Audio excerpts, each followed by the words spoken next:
educational experiences when we first closed schools, or even during the Remote Learning 2.0 plan in the last few weeks of the 2019-20 school year. Those offerings were optional for students. Grades were not taken, attendance was not mandatory, and many parents found other outlets to keep their children learning other than what was being offered at that time. It was a learning experience for staff, students, and families alike.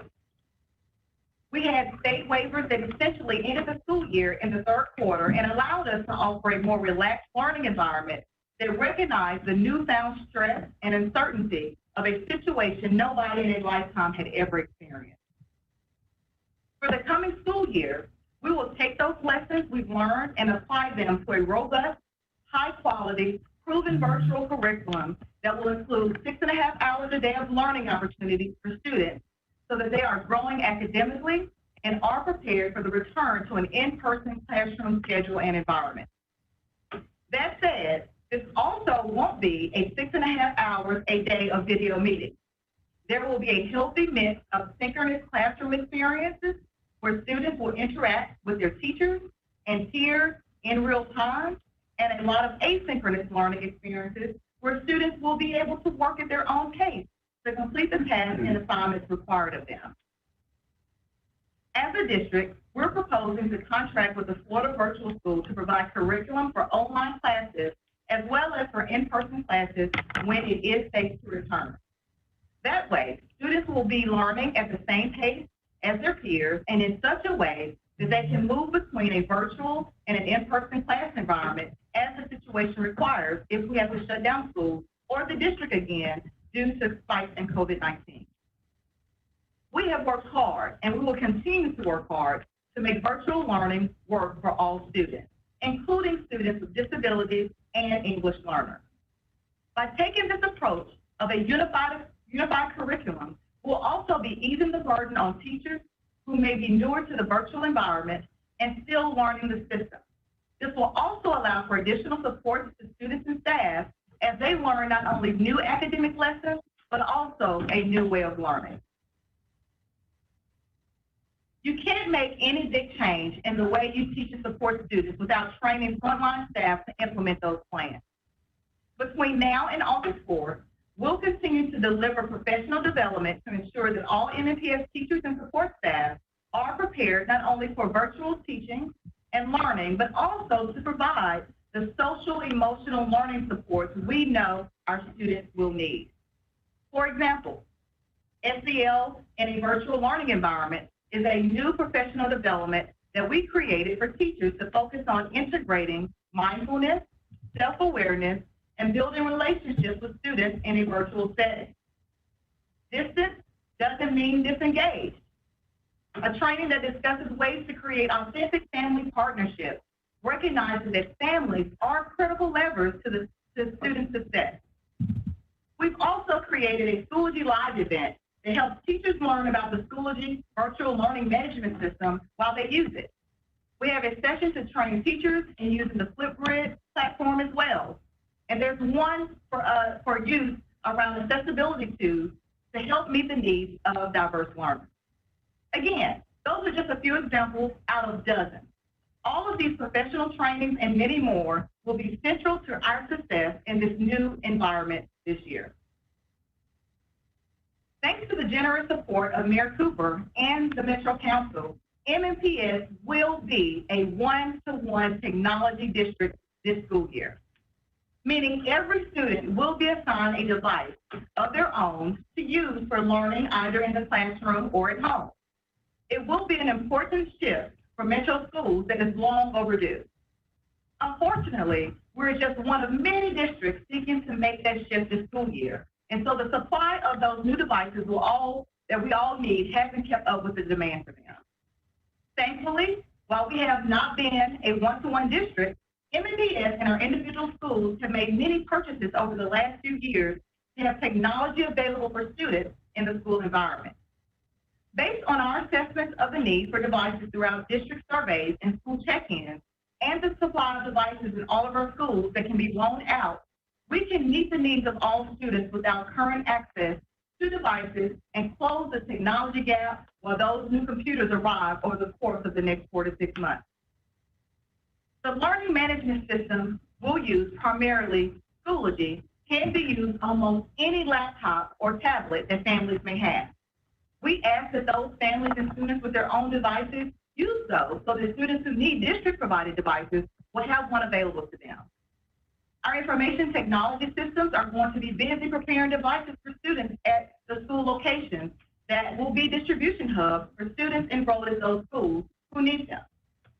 Our transportation teams and other support staff will assist in delivering devices to those families who aren't able to get to school to pick up one of their own.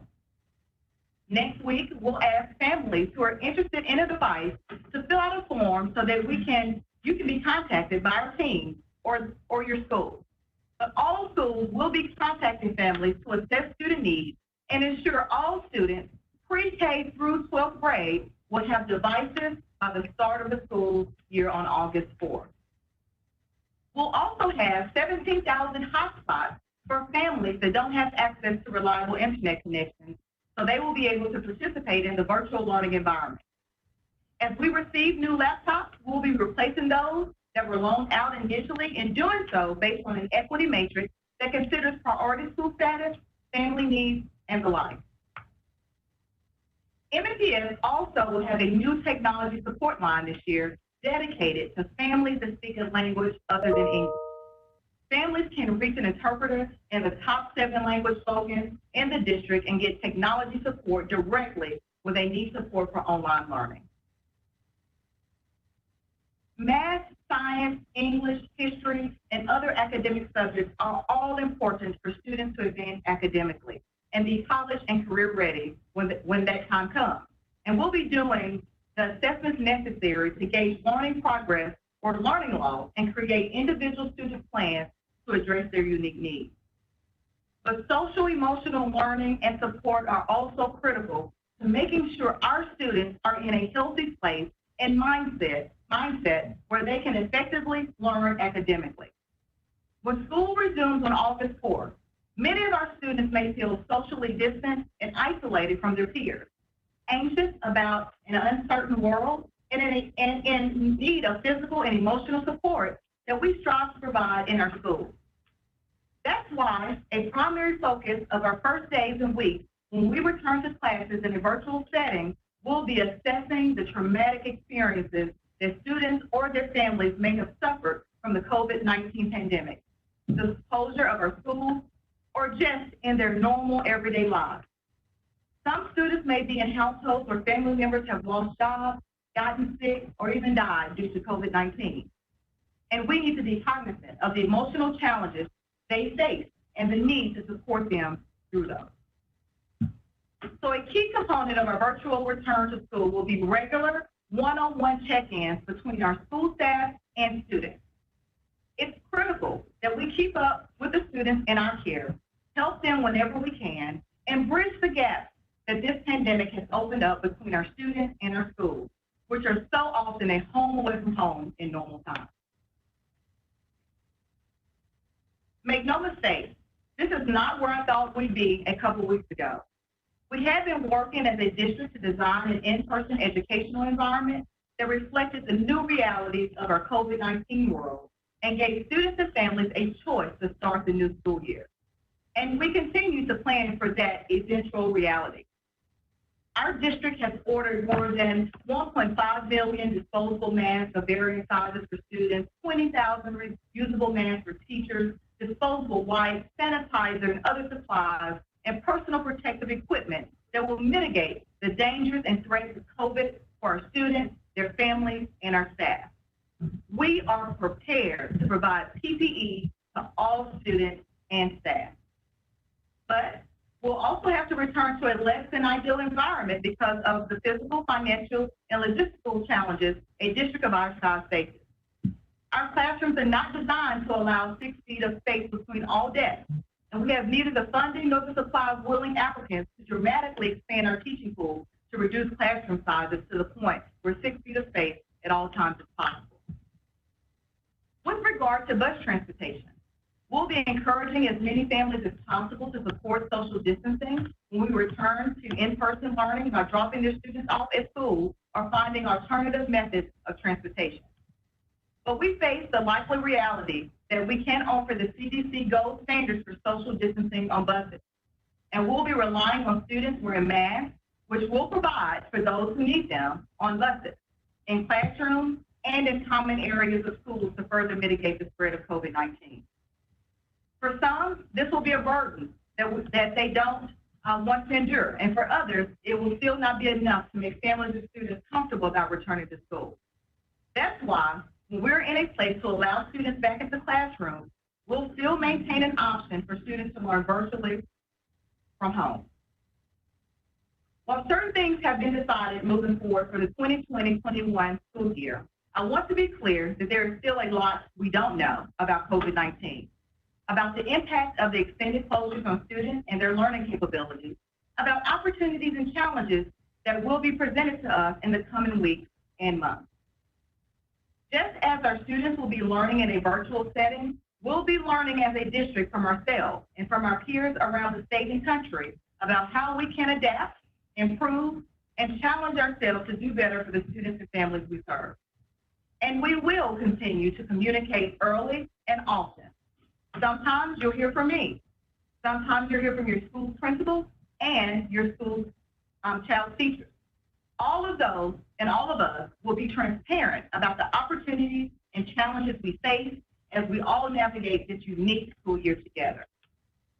In these uncertain times, there's a lot I can't promise because of the factors outside of our control. But I can promise to keep an open mind and an open ear to listen to our stakeholders. I know that everyone in our district, staff, families, students, and community partners, we all share the same goal: a safe, equitable return to school. And while we are all making painful sacrifices that were unimaginable a year ago, we know we can achieve that goal if we continue to work together. I simply cannot thank everyone in our district enough for pushing through these challenges so that we can continue to do the essential work of teaching and learning and preparing our city's children for the future. I know that's a lot of information to process. I'll be happy to take questions today, understanding that there will be a lot more information to provide in the coming days and weeks as we continue to refine our plan based on the feedback we receive from our stakeholders. For more information, know that it is available at MNPS, www.mnps.org/back-to-school. We'll have frequently asked questions, expectation guides, and other information that will help families and staff get an understanding for what is going to happen. We're working to make sure we have as much of that information translated for our families that don't speak English as their primary language as possible, so that all families can be well informed in the coming weeks and as school starts. Thank you.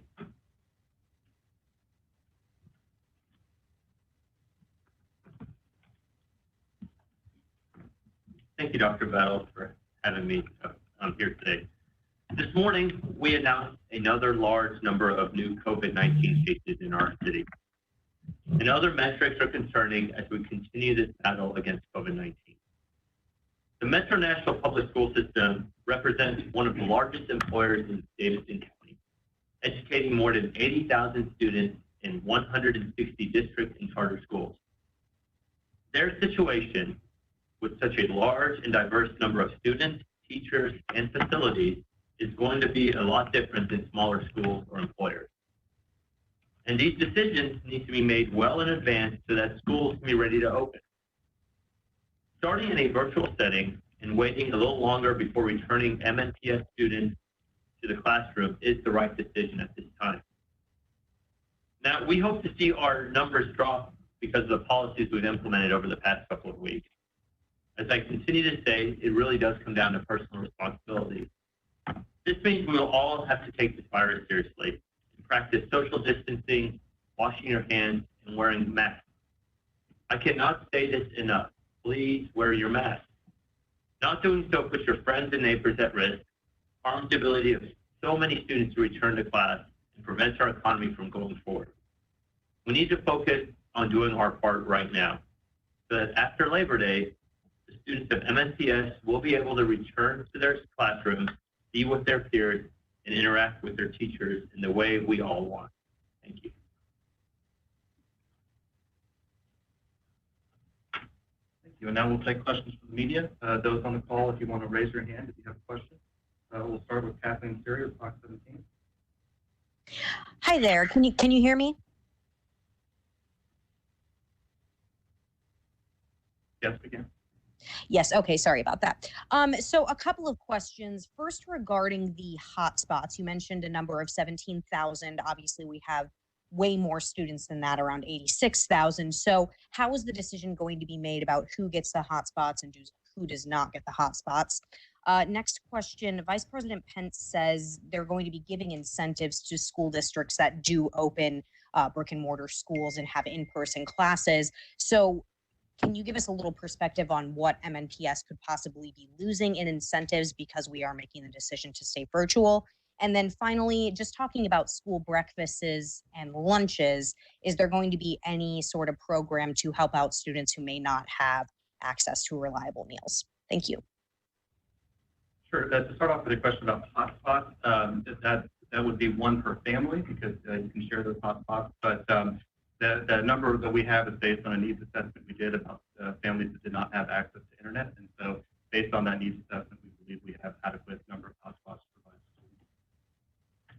students. As far as breakfast and lunch meals, as Dr. Battle spoke about, we intend to provide breakfast and lunch through schools, the bus routes or in person. Certain rules and regulations apply regarding federal stipulations or state stipulations. So we're going to work through those guidelines to make sure we can provide it to as many families as possible. Those students that attend CEP, Community Eligibility Provision Schools, will be able to get them regardless. Those families that do not will need to hopefully sign up for the free and reduced lunch program so that they can get access to those meals for free at charge, or else people will be allowed to pay for them as well. Dr. Battle, for the question about the incentive. In response to the question regarding incentives to support our district, I think what's most important for us is to prioritize the safety of our students, our employees, and our families. And with this plan, that's what we have continued to rely upon and prioritize. We're also prioritizing engaging and reconnecting with our students from day one, which for MNPS is August 4th. And so with those two areas being priority for us, we will continue to focus on utilizing the resources that we have and the resources that will be available to us as we move forward to ensure that teaching and learning, students academically engaging and growing continues on behalf of all of our pre-K-12 students. Thank you. Next up, we have Caleb Todd.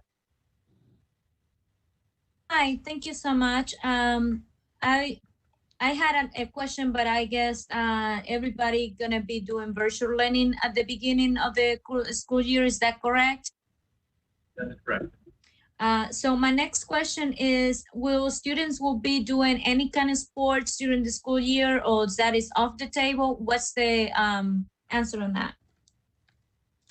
So we've already adopted a practice plan available for students to do conditioning, and we will be looking to CWSAA guidance about what that looks like and following the national plan framework with regards to sports activities. But at this point, we anticipate that will be happening. Thank you. Next up, we have Shelby Stevens. Hey, yes. So, give me 1 second. Technical difficulties.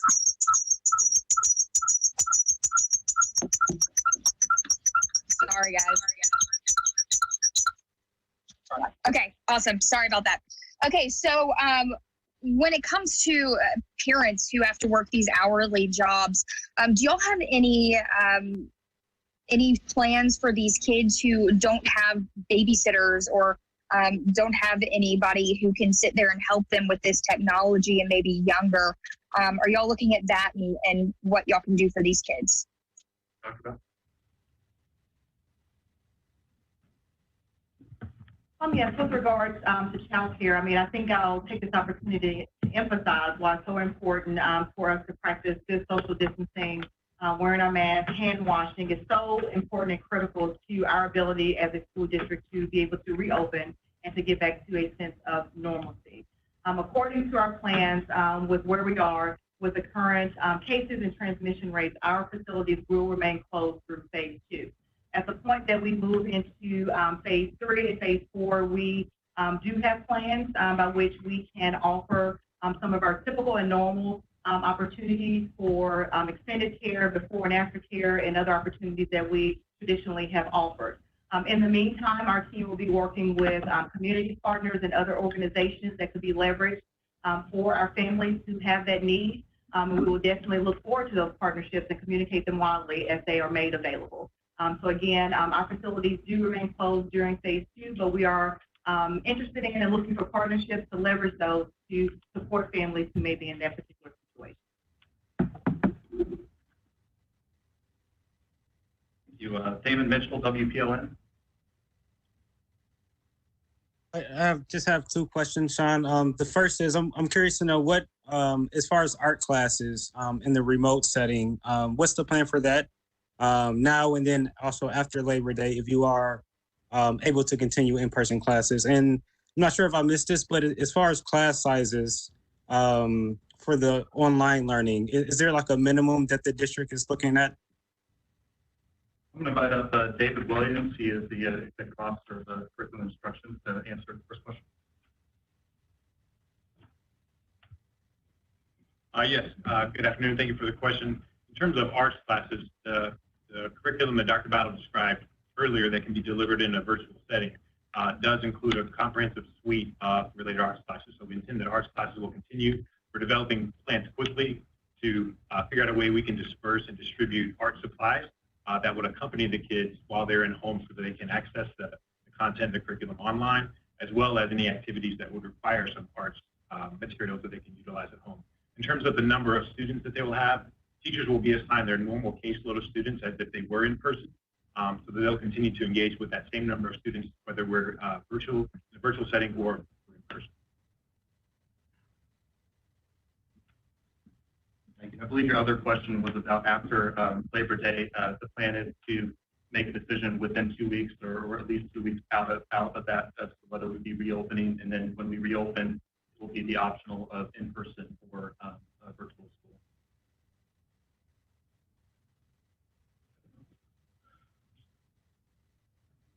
Ashley Haugen? Can you hear me? Yes.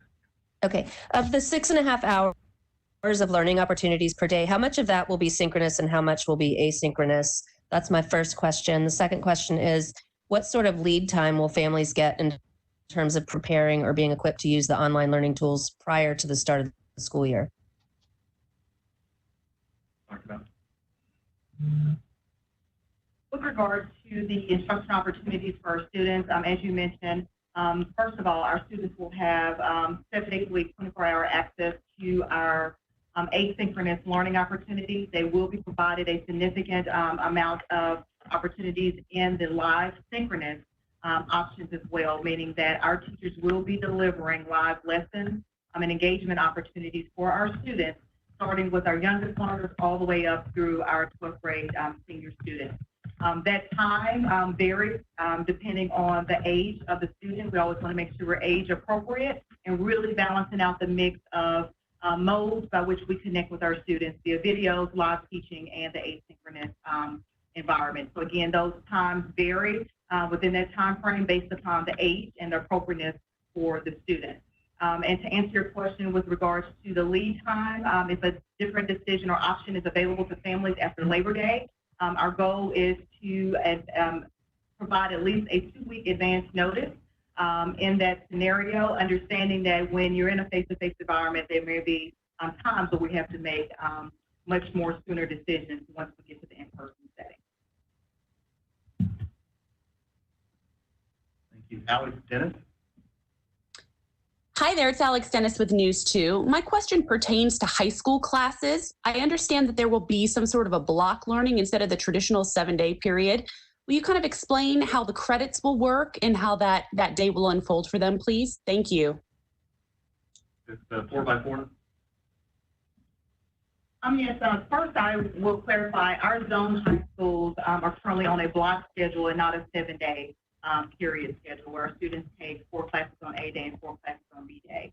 To be very considerate, supportive of our high school students, understanding that 8 classes at one time in the virtual setting could be a little overwhelming. We're going to still provide and allow for our students to obtain up to 8 credits a year in their traditional setting.